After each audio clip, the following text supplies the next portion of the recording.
Porky's Corner is proud to be sponsored by Spartan Site Solutions.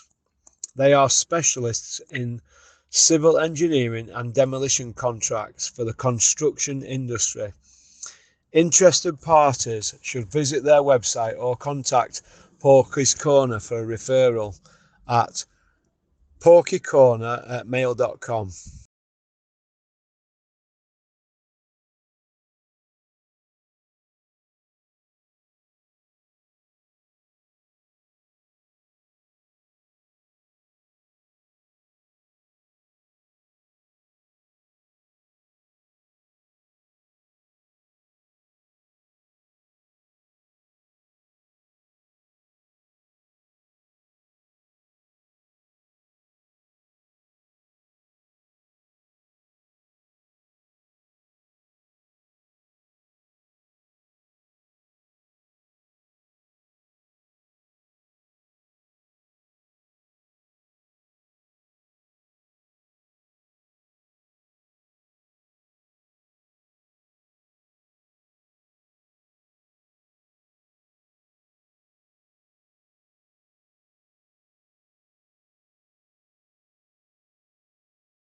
No, but it just hasn't happened. But it will. I believe it will. And when I said I feel like he needs me, is because the other fight fell through, and there's probably a demand for who's next. Like people saying who's next, and I think I think I'm a good candidate. You know what I mean? So I think this is a good time to kind of put that pressure on. But that's where my mind is like people. I'm sure Franklin's thinking about I want to become heavyweight champion of the world. If I can beat him, this is where I'm going. So I'm thinking that if I get through this guy, he's dangled a carrot in front of me. I'm chasing that. When AJ boxed Alexander Usyk, the split was already determined by the order of the men. It was 25%. He didn't have a belt. He was just a challenger in the heavyweight division. AJ took it on the chin because he wanted to be undisputed. He said, okay, fine, 75-25. He beat AJ twice. He unified the division. And Fury just offered him an extra 5%. The biggest payday.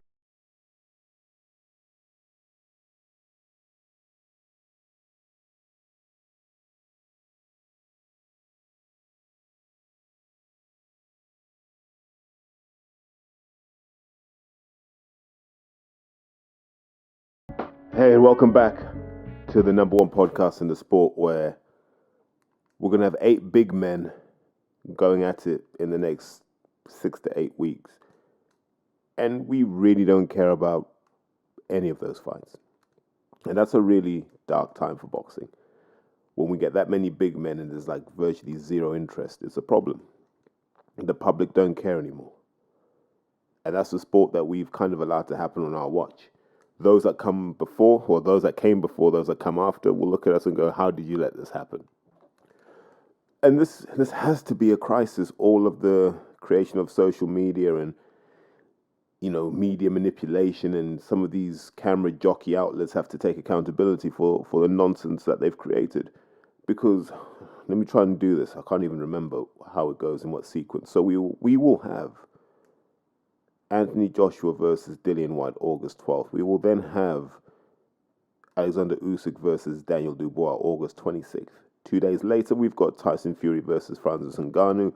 And then I think is it September 2nd? I can't remember, September 30th, whenever it is.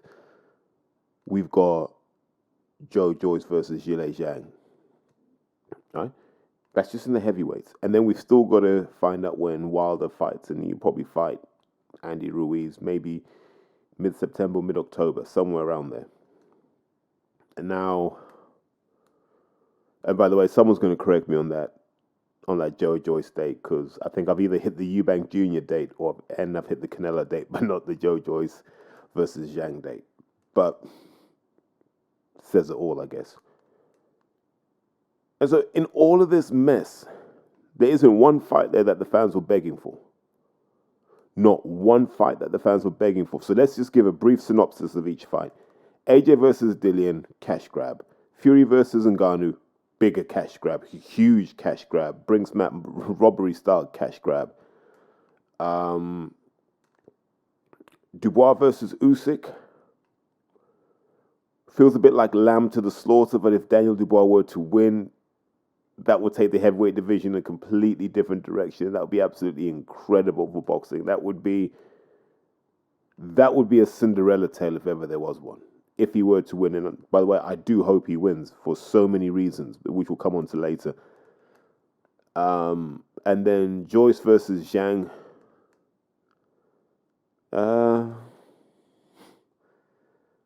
I kind of feel the first fight was so decisive that does it need a second one, especially when Joe said he's not going to change anything. So essentially, that's it, right? So there's not much to get excited about, apart from can Joyce bring the upset, and how insane is the Saudi Arabian event going to be? I don't even think it will be that insane. I genuinely think they've just paid to get Fury there, and we will get Badou Jack fight against a hand-picked opponent.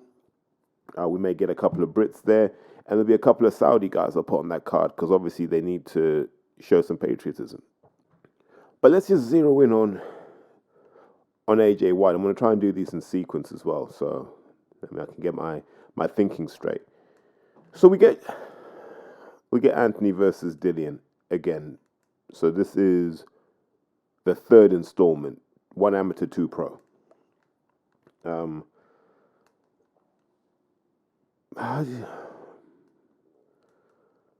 I really don't care about this fight, but I do care at the same time because there's interest in this fight. There are questions like, really what we want to know is how far have both men fallen? And I know people complain and they'll say, but look at it, they're old and they're past it. But they're not much older than Ali and Frazier in 1975 for the Thriller in Manila. They're not that much older. I think Ali would have been, I'm guessing, 33. And Frazier would have been about 31, 32. I might be wrong on those numbers, but it's around then, early to mid-30s as well. Joshua's 33, Dillian's 35. Factor in, they take care of each other, or take care of themselves better. They have access to better everything. So it's not like the 70s. So we can watch this, and it will be credible. And this is probably both men's final hurrah, for being honest. I think it'll be that kind of fight where neither man will be the same. If it ends early, it ends early. But in ending early, it's going to take that much out of both men that you won't want to see them against young, hungry killers anymore. And I found the build-up's been interesting. It's been strange. We were expecting the tension, but you almost feel like they got all of that out in the first instance, right? When they first fought for Matchroom, you feel like they got all of that stuff out. You're the fake this, you're the fake that. And their lives have moved on considerably. Dillian's a lot wealthier than he was back then. It's hard to be mad at a rich man when you're a rich man yourself. None of these guys have been close enough to the streets to claim anything. So essentially, these guys are battling as boxers now. It's not Watford versus Brixton.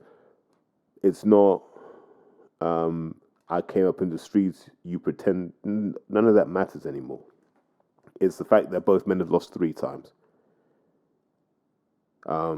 Joshua beaten into submission the first time, and then comprehensively outboxed the next 2 times. Dillian White dropped every time. That's a way to describe it. Dropped every time, and showed that uppercuts are something he struggles with because all of his stoppages have been triggered by uppercuts. So you got 2 humble men now facing each other, understanding that they've declined, and it's just about who's declined the most. But I can tell you this now, the gap between them ability-wise has closed significantly because Dillian's done a lot of the right things. Dillian never sacrificed his secret weapon. Never sacrificed that left hook. That was always his secret weapon. And what he was able to do was build solid fundamentals around that. So he eliminated a lot of areas of weakness of his. So his jab is a lot better. His movement's not amazing, but his positioning's got a lot better. And sometimes it's easier to do that than it is to try and rebuild a fighter. So I think what Dillian's done is he's gone, this left hook is my money punch. I just need to fix everything else up so I can be competitive in the fight until I land it. I feel with Anthony Joshua, we've been through like 4 or 5 different versions of him. It's always a comprehensive rebuild. After Klitschko, there was a rebuild needed. After Ruiz, there was a rebuild needed. After Usyk 1, there was a rebuild needed. After Usyk 2, there was a rebuild needed. Franklin, there's another rebuild that's needed. And that's going to be the difference between the two men. The consistency and approach of Dillian. I know he's changed trainers, but if you look at how he's boxed, it's generally been to the same themes and ideas. He hasn't tried to do anything too different. Like, he hasn't decided to all of a sudden become an inside boxer, because it's not who he is. So I think that's what closes the gap, is that in the years where Joshua should have been refining who and what he is in the ring, he's constantly wrestled with that in-ring identity. So he's gone from 0 to 100 back to 0 every time that it hasn't worked. And that is not how you grow as a fighter. It's, you understand what your strengths are, you understand what you enjoy doing in the ring, and then you just shore up your weaknesses while you emphasize those strengths. Boxing 101. I don't know who wins this, because I don't know who's got what in the tank. I can get in-camp reports from people, because both men are in the United States, so you can get reports about who's doing what, when, why, and how. But these are two men who know each other. And once they get to that point where they can get stuck into each other, we'll find out a lot more. But just to bring it all the way back, I think Joshua's approach to this has been really interesting, because he's now having to acknowledge the problems he created. The chickens have come home to roost. So if you look at some of the themes of what Joshua's been saying, he doesn't care about Fury fighting in Saudi, fighting in Ngannou for allegedly $40 million, right? But that's all Joshua and Matchroom. We're going to take the best deal for Anthony. It's a short career. The fighters own this. The fighters own that. They determine who they fight. All stuff that came out of the Joshua camp and the Matchroom camp, at the peak of the Joshua project, this is all the stuff we were being told. They turned boxing into GCSE business studies. We need to build the fight. We'll take these steps to build the fight so we can sell out that arena. And you're like, no, we just want him to fight people we care about. And now Tyson Fury, and Fury, look, I want to probably come on to this in a sec, but Fury's got every right to fight Ngannou. He's earned the right to do that. When you sit on top of the tree, that's what you do. You do stuff like that. But if we come back to AJ Dillon, so Joshua's been moaning about, I don't care about Deontay, he's messed me around. I think we can all agree as boxing fans, if there's one guy that's shown up for every fight that's been put in front of him with no fear, it's been Deontay Wilder. 100% it's been Deontay Wilder. There's no debate around that. But I don't believe for 1 second that Deontay Wilder messed anyone around. I think the Joshua Project tried to bully Deontay Wilder before he became the Wilder he is now. And had they had more of a fighter spirit, an old school mentality, perhaps they would have made that Wilder fight on equitable and reasonable terms, understanding that Joshua had to fight for legacy. Now look, they're talking about, oh, this fight's going to happen in December. And you're like, really? Really? How? You know, as much as Anthony Joshua will talk about he's going to box behind his jab, stick and move, his jab won't be better than Dillian's. So he's not going to do that. Eventually the emotion will get in and they'll have a war for as long as it lasts. And that's okay, but that's going to take a toll. The idea that Joshua's going to slot straight back into a 12-week camp after a week's rest is ridiculous. Even if you call it a 10-week camp, it's absolutely ridiculous, because that pushes you right into the tail end of December. When is this fight supposed to happen? Now they're talking about it may happen in January, but you're looking at the schedule and you're going, okay, Wilder's not scheduled to fight.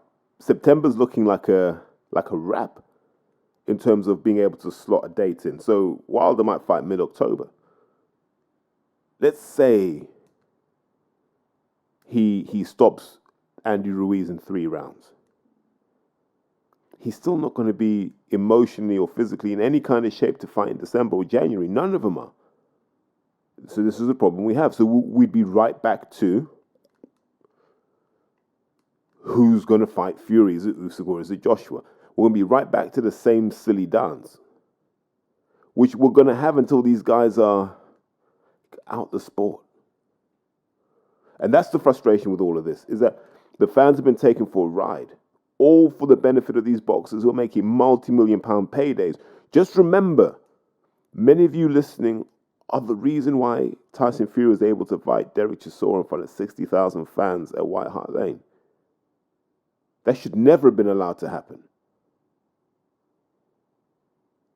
Can you imagine Manchester United charging Champions League prices to play Chester City in a pre-season friendly? Because I can't. I find that absolutely ridiculous. But if we just come back to AJ for a sec. AJ is now talking about the difference that Derek James is making. And, he's saying he's 6'6". He should be boxing behind the jab. He should be jabbing. He should be moving. What do the fans want him to do? Just stand there and box like Mike Tyson? Well, when you first started out, Eddie Hearn was saying, this is a new Mike Tyson.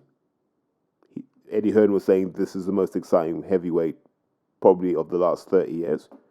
These are Eddie Hearn's words. We were being told that this guy will go undefeated. He will knock everyone out. He'll give you an exciting style. He'll put it all on the line. That's what we were sold, and that's what we got behind. We didn't get behind stick and move Joshua. We got behind brawn over brains Joshua. That's what made him a multi-millionaire. That is what got him all those endorsement deals. That's what made AJ a wealthy man. Brains over brawn Joshua is a massive disappointment.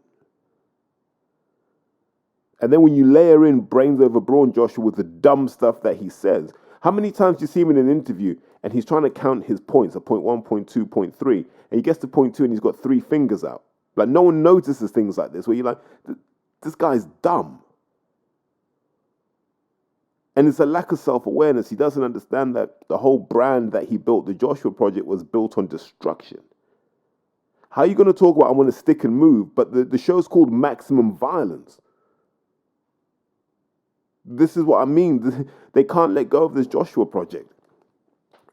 It's either Maximum Violence or stick and move. Which one is it? And then we will determine whether we go to or whether we pay the pay-per-view. But you can't keep lying to us saying, these two don't like each other, it's going to be a war. And then Josh is like, what am I getting into a war for?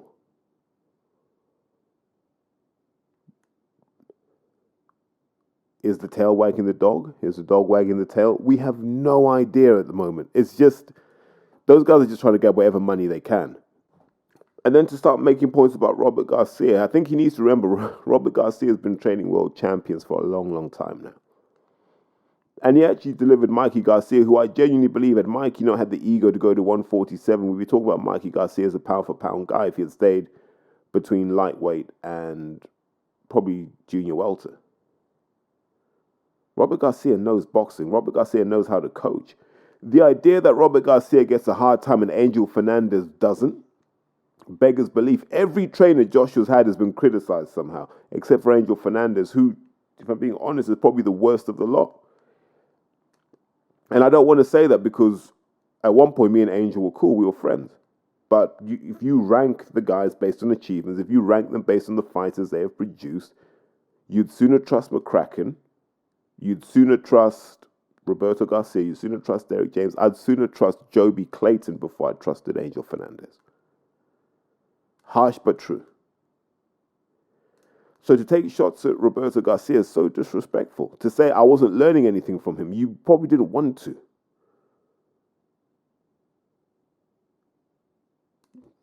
And I think we will find that when the pressure comes on in this fight against Dillian, Joshua will go into business for himself. Yeah. This whole stick and move, Joshua. 6'6" guys have always been known to stick and move. No, Riddick Bowe was 6'5", 6'6". He knew how to have a war. Lennox was 6'5", 6'6". We saw Lennox drop his hands against Shannon Briggs, and that's a dangerous thing to do. And then put him to sleep. We saw Vitali go to war. When Vlad had to go to war, he went to war. So this idea that, I don't know. I just say, he's sounding like a guy that's scared to get hit. And it's a weird thing to say about pro boxing, but that's the energy he's giving off. I'm not saying it's true, but that's the energy he's giving off. You made your name by choosing brawn over brains. Just ride it till the wheels fall off. That's how you build your legacy. The same way Wilder made his legacy going for the knockout. And even in his defeats, you look at Wilder going, wow, you took Fury's head clean off. Credit to Fury for getting up.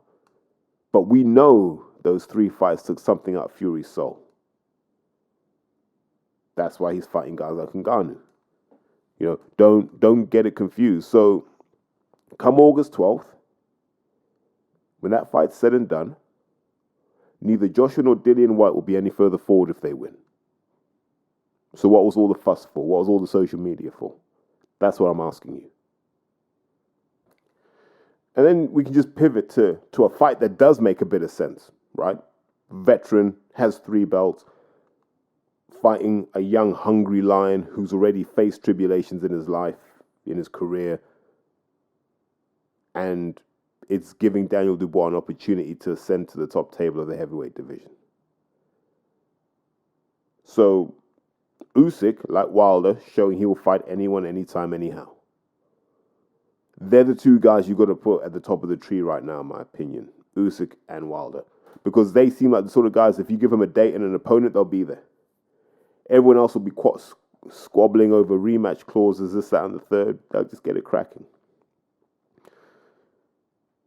But this fight, I don't know.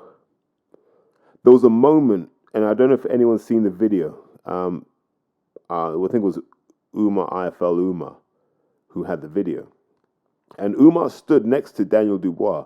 And Usyk walks past, stops, looks at Dubois, and he gives him that look that says, it's you and me. And Daniel kind of looks, and he looks shocked, like, oh, the games have started already? But Usyk's like, I'm not playing games.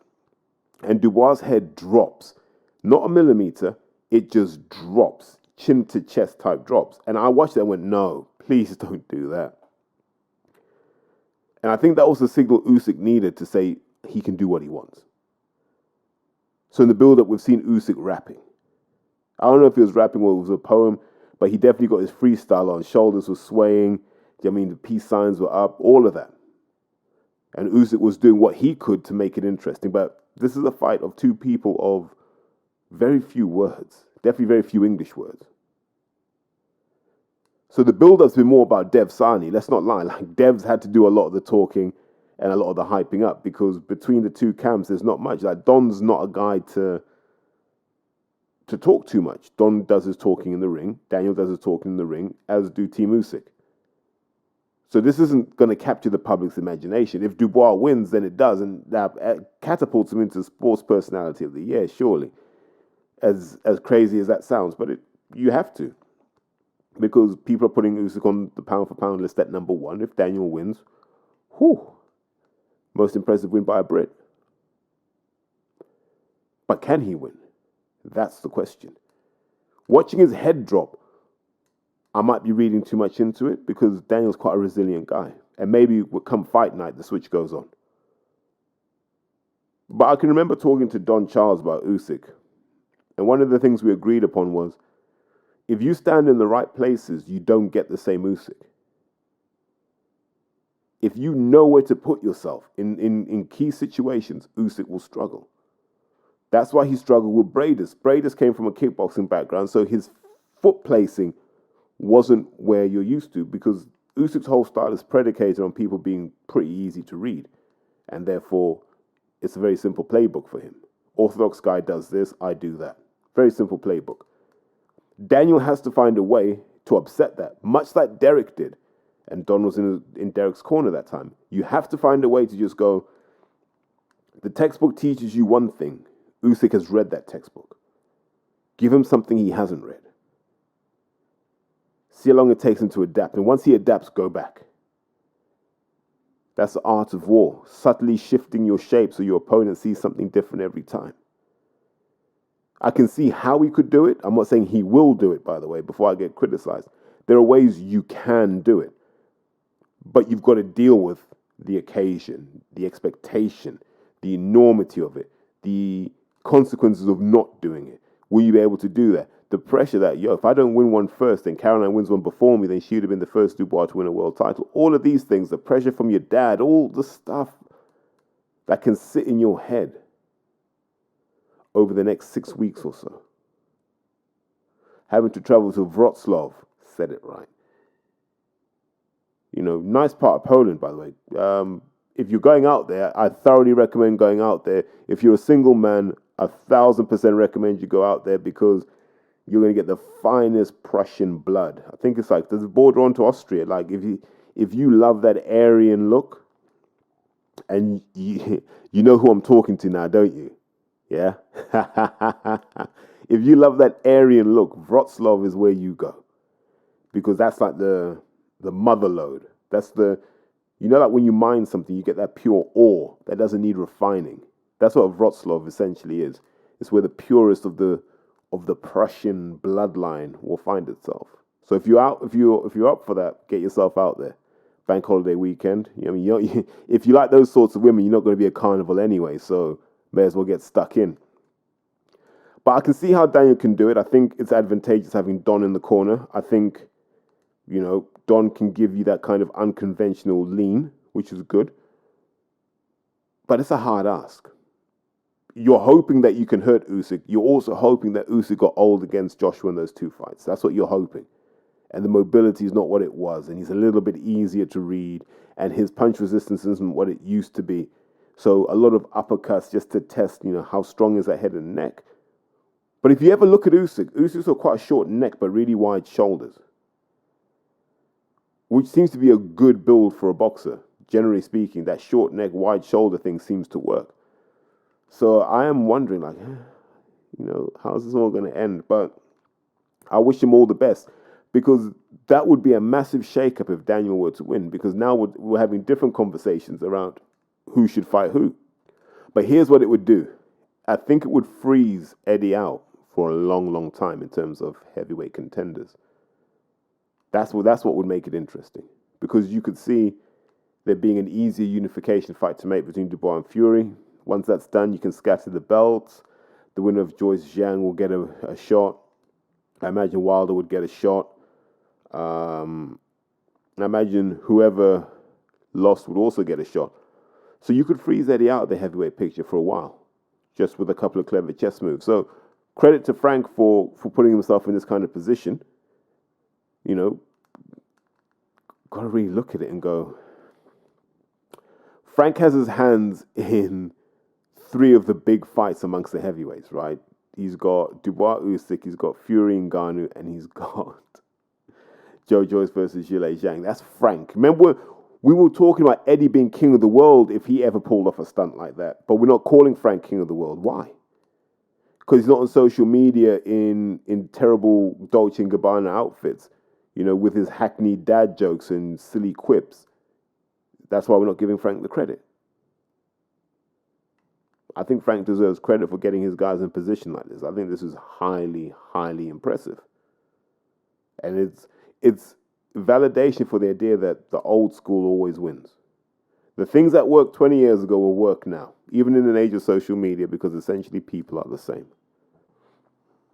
So, after we get to work out who's got 3 belts and, who's the main man in the heavyweight division, 2 days later, the guy with the other belt will fight one of the more dominant UFC champions, but not an undefeated UFC champion.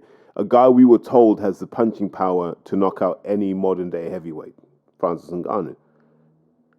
I think it's Francis Ngannou. I think the N's silent for Cameroonians. Might be wrong on that. Feel free to correct me. Do I have an issue with the fight conceptually? No. I'll explain why. Tyson's always had a bigger picture than just boxing. He understands that the money's in the Middle East. And at the moment, if you look at how things are, to get to the Middle East, you've got to go through Eddie or you've got to go through Bob. What Tyson's saying is, I want to negotiate with the Saudis off my own back. How do I do this? By being in Saudi, by helping the Saudi government. So he did Crown Royal. He's done a few things with the WWE. He's been very sympathetic to Islam. A lot of things that Fury's done stand him in good stead when it comes to actually, looking for that undisputed fight. I also think there are a number of people who are eating off Tyson. And he's probably just trying to get them paid off. So when he does cash out, he gets all that money. I wouldn't be surprised if the Hennessy contract's still live. You know, and I imagine the guys in this team are like, what are we still paying Hennessy for? Why are we paying Hennessy? Hell no. We want some of that money. So I imagine the reason you're not seeing Fury in like these major fights is probably just down to that. He doesn't want to keep paying people and he wants to cash out on his terms on the biggest fights. So these sorts of fights here, I'm sure count. As long as it's a sanctioned bout, I'm sure this will count towards whatever obligations he's got. He can pay out some of that money. Then when he gets that 70, 80 million pound payday, that's it, done. It's a wrap, right off into the sunset. So I think there's a bigger game being played than just, oh, he's avoiding so-and-so. I just don't think Fury wants to give certain people the fights that they want from like a business perspective. And you'll find that once he discharges all these obligations, Fury will fight. And I think he means it when he says, I'll fight them all in one day. He probably would do. He just doesn't want to give that money away. So we're going to get Tyson Fury against Francis Ngannou. I'll make one prediction. We will realize that these UFC guys do not have boxing power. They've got MMA power in those MMA gloves, yeah. They won't have boxing power. And they won't have boxing punch resistance. So this won't be like Mayweather McGregor. I can see if Fury wants to, I think once Fury establishes how dominant he is over Ngannou, he may carry him for a bit. And I think you may get a bit of a walk around and then Fury might stop him with a body shot just to go, look, this is the cleanest way to end it. Not going to say it's scripted, but I'll say it'll be a managed result. And the fans will go home happy, as they always do. So I can understand Fury doing it from a business perspective. I know fans will be upset from a legacy perspective. But like I said, I think there's a bigger picture here which involves getting rid of contracts that are probably draining him. Because listen, you sign a Hennessy contract, he might be taking 30% of your dough off the top. Yeah, and then these things automatically renew upon certain events. So it's crazy that you can still be tied down to Hennessy. I think Savannah Marshall's on a second or third Hennessy contract because they just automatically renew when you do something. Mix a gangster with that paperwork. You know, as I always say, like once you join the dots in this sport, you understand how this game actually works, and you understand who actually calls the shots. That's all I'll say on the matter. But yeah, so that's your bank holiday weekend sorted, right? Courtesy of Uncle Frank. You've got Dubois Usyk Dubois, and then you've got Fury Ngannou. And then just when you thought Frank couldn't deliver anymore, Frank then says, we're going to give you Joyce versus Zhang again. Wow, this pod's gone way off track. Got sidetracked by phone calls. Why do people do that? But let me get my thoughts back. So what I'd say in regards to Dubois Usyk, and God, if I've already covered this, I'm going to look so stupid. At some point, we're going to start comparing Dubois Usyk versus Joshua and Klitschko, aren't we? Two Brits, two Ukrainians, two Olympic gold medalists against two big, strong Brits, whoever punches chance, right? That's a wonderful story, and if Dubois can provide half the entertainment that Joshua did, it may catapult him to, you know, another realm of stardom. Whether he wants that, I don't know, because the Dubois family are generally quite quiet and quite modest. But credit where credit's due, because we always talk about how Joshua was a baby when he did this and he did that. Dubois is a baby in all possible ways. Like, he's quite a sheltered guy, didn't do a lot of the travel with GB, didn't do a big tournament with GB, just kept his head down, stuck to it, and look at where he's got himself. So, really looking forward to that. I think that will be a good fight. Let's just transition quickly into Joyce Zhang, because I know I've done Usyk and Ngannou to death. And if I haven't, sorry. Joyce versus Zhang. And I probably covered this already, so forgive me if I'm replaying this. But as I said earlier, Joe refuses to change his style. And that was exactly what got him beat in the first fight. When someone as big and slow as Zhang can land his backhand with impunity. And actually, it got to a point where it was just disrespectful. Remember, he was throwing double backhands at an Olympic silver medalist. Many think he was robbed. But you see that kind of performance and you go, maybe he wasn't robbed. And here's the thing.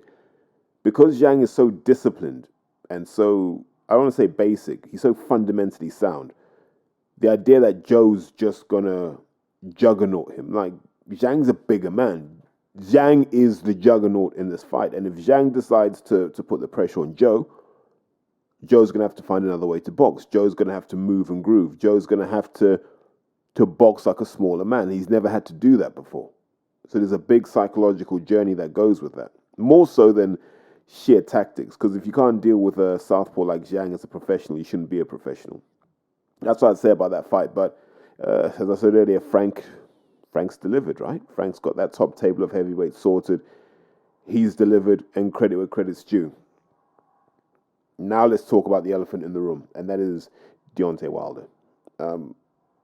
If I were to look at the current heavyweights and say who's the most likely to get in the Hall of Fame, I think Deontay is a Joshua, Usyk or Fury win away from taking the lead in that.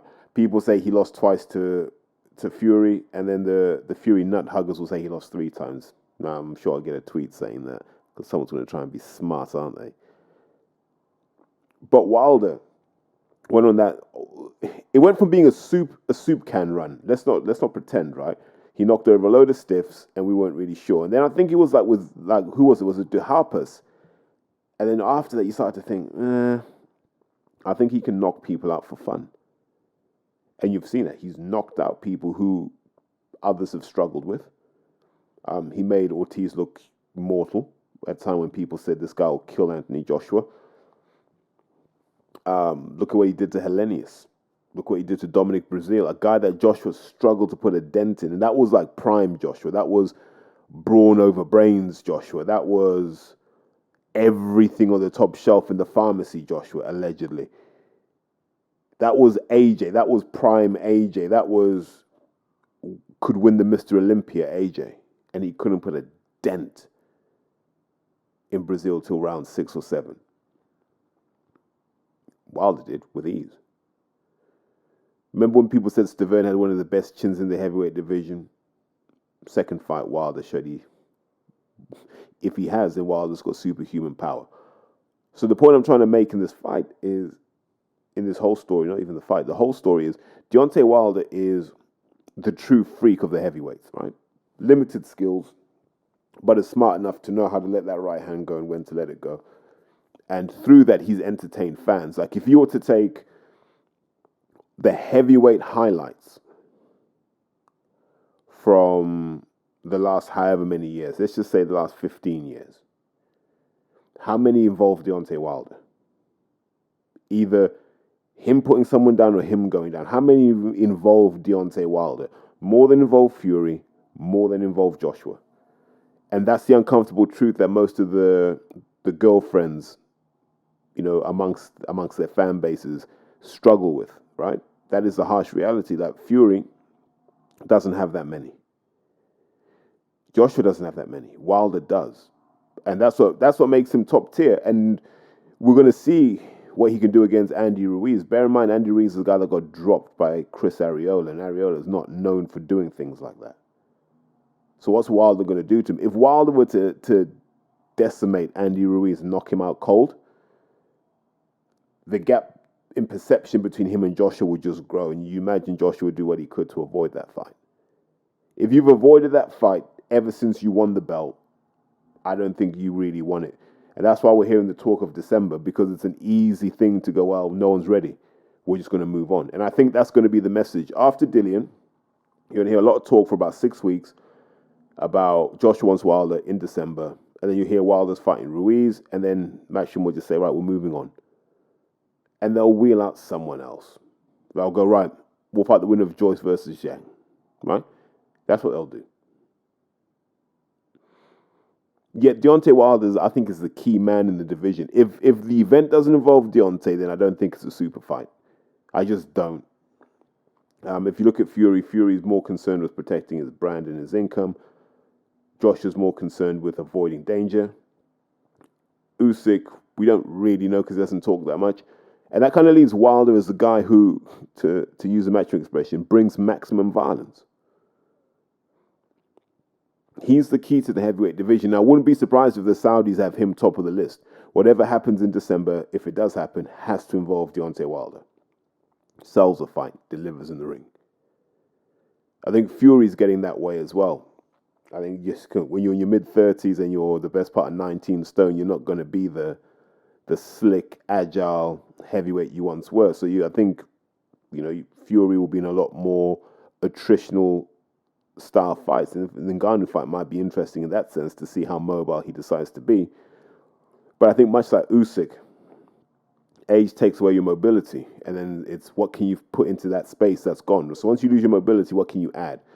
If you go back in history, what Ali added was resilience. So Ali could wait for you to get tired, and he could use his conditioning to then pick you off and start stealing rounds off judges. He knew how to clown people. Ali learned how to win through intelligence as opposed to athleticism. That was his big evolution between that kind of first Frazier loss and maybe the Ken Norton fight, was that ability to nick rounds. And most good guys learn to do that in their 30s. I think too often people feel the pressure to be the guy they were 10 years ago, and that doesn't work. So hopefully Wilder does get a fight before year end. As much as it's going to throw everyone's schedule off, he's always a good guy to see boxing. And if you remember what he did last year, devastating. Never forget what he did to Helenius. It was devastating. And we know what Helenius has been like around other people. And so, how do we tie this all together? We're not going to get what we want. We want an undisputed fight, and it looks like Fury and Usyk are on parallel courses, but there's been no appetite to make the fight so far, so I can't see why the fight would happen next. I imagine Usyk is at the point where he's had enough of dealing with those guys, and he will just be like, listen, my next fight's my last fight. It might be Joshua, it might be Wilder, but I don't think it'll be Fury, and then that will put some pressure on. So I think those two are the most likely to fight. And I'm going to ask you, do you really want to see that fight as a fan? It's not the one we choose. And then that would kind of leave, in terms of dance partners, that would leave Joshua and Wilder.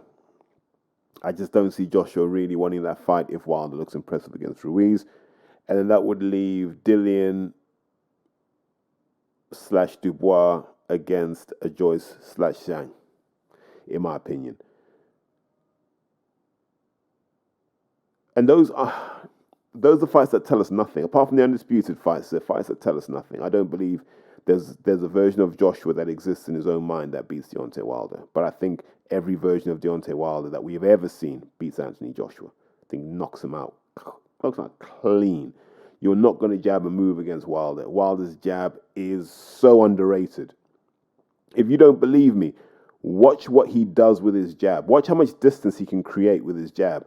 And the thing is, you're so paranoid of that right hand that you dare not rush in. Think about the guy who really gave him trouble. And actually, I forgot that Wilder played with Areola before he fought Ruiz. Wow. But think of what Wilder does with that jab. And the only guy that could really deal with it was Luis Ortiz. And that's a high skill level. That is not Anthony Joshua. Anthony Joshua will be in and out. And if his timing's off, he's going to eat that right hand. It might be like Wilder's fight with David Price.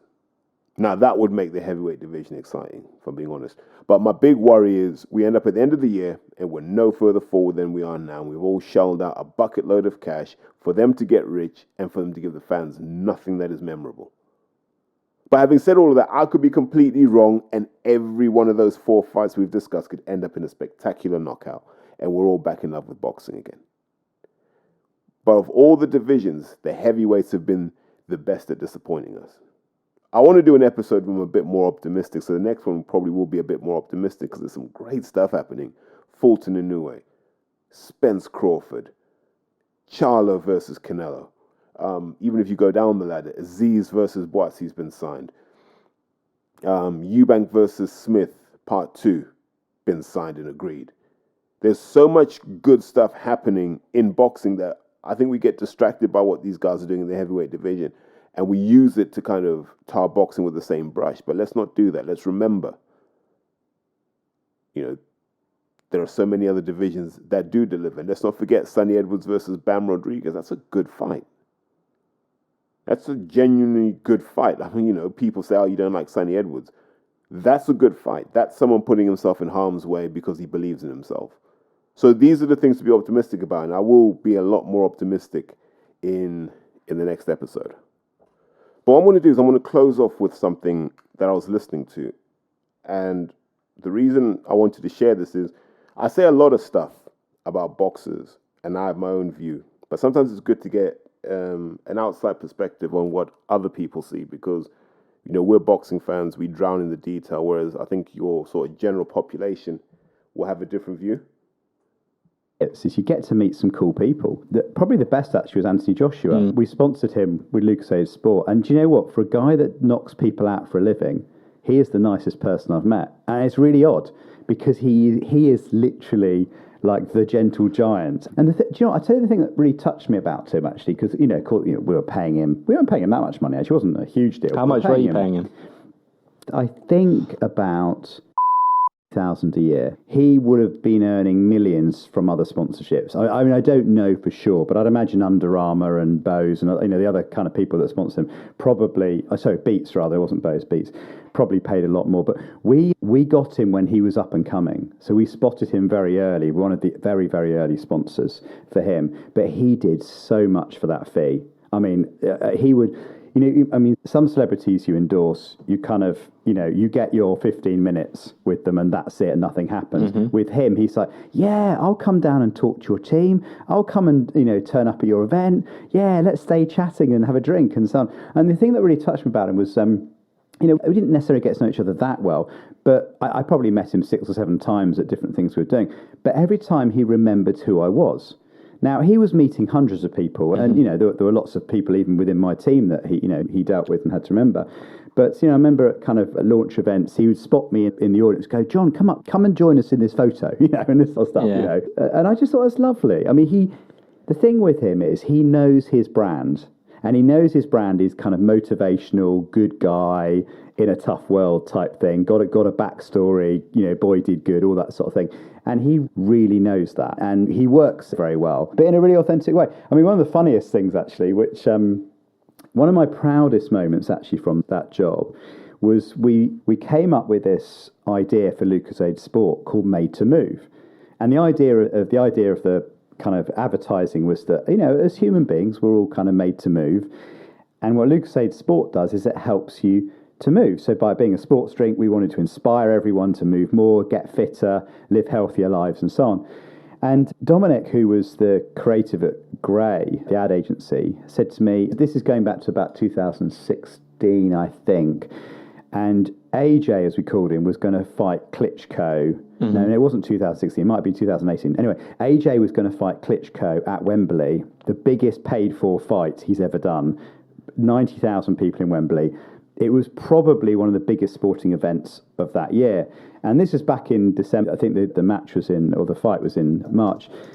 And Dominic said to me, listen, we should tell AJ's story. We should tell the story from being born to walking out in Wembley in a 2 or 3 minute film. And we should place that film in the ad break before he actually walks out in front of Wembley, in front of millions that are watching. How amazing would it be to take him from, being born to getting into trouble, to training, to becoming a builder, to boxing and, coming up through the ranks and get to where he is today. And it was so cool. But I remember I signed it off immediately going, this is, I'd love to do that. That just sounds really cool.